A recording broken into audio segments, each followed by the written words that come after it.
I read this thing by Stevie Nicks about why supposedly abortion was necessary for her to have her career and for, Fleetwood Mac to be as big as it became as a band. But it actually reminded me of some points that were made by a friend of mine who's a Roman Catholic. And I'm not a Roman Catholic. I'm not any kind of a believer. But he did make the point that contraceptives have a failure rate. And that they may do a certain amount of harm because people depend on them and get a false sense of security. And when they fail, they feel justified in getting an abortion. Okay, that is what happened with Stevie Nicks. That is what happens a lot of the time. Stevie Nicks had an IUD in her. It was put in by, she said, a very good gynecologist. Okay, she expected it to protect her from pregnancy.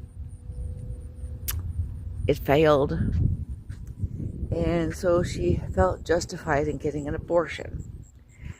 Now, apparently she didn't give very much thought to making an adoption plan.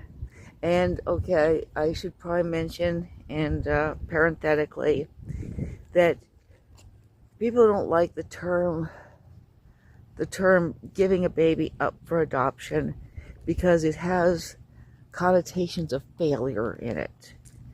The proper terms, or the accepted terms, are making an adoption plan, placing a baby for adoption, because it's not a failure. You're, placing the baby for adoption. You're not giving the baby up.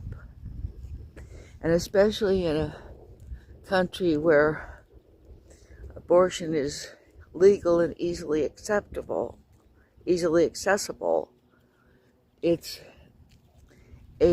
making an adoption plan is a fulfillment of your duty as a mother, not an abandonment of your duty as a mother. Okay, now that's out of the way. But anyway, Stevie Nicks never considered that. Okay, now the point I'm making here is the thing about that is there is a real problem with depending on contraceptives. Now, there's also a problem, though, with trying to sell abstinence. I think abstinence is a good thing and should be encouraged. But the basic problem with abstinence is it tends to sell the best among those whom it matters the least. Elderly people like myself, long married people, people who are handicapped, maybe people who might be preoccupied or focused on some sort of endeavor, so they just don't have the energy left over for a sexual or romantic relationship, that sort of thing.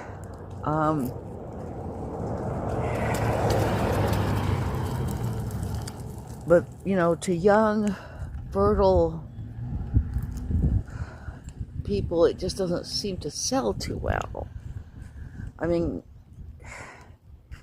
so I also want to make the point that it is not hypocrisy to be a part of what's called the Everything But Club. It is not hypocrisy to spend a lot of one's time masturbating. is if you're a young woman or a young man, you know, you don't get a disease through masturbation. You don't spread a disease through masturbation. You don't get anybody else pregnant. You don't get yourself pregnant. And you don't go blind or get hair in the palm of your hands. Now, do you get your heart broken or break somebody else's heart? Okay? In addition, there's also, as far as the Everything But Club, there's a Garfunkel and Oates have a song out called The Loophole about teenage girls who, you know, who have anal sex instead of vaginal sex. Well, the fact is,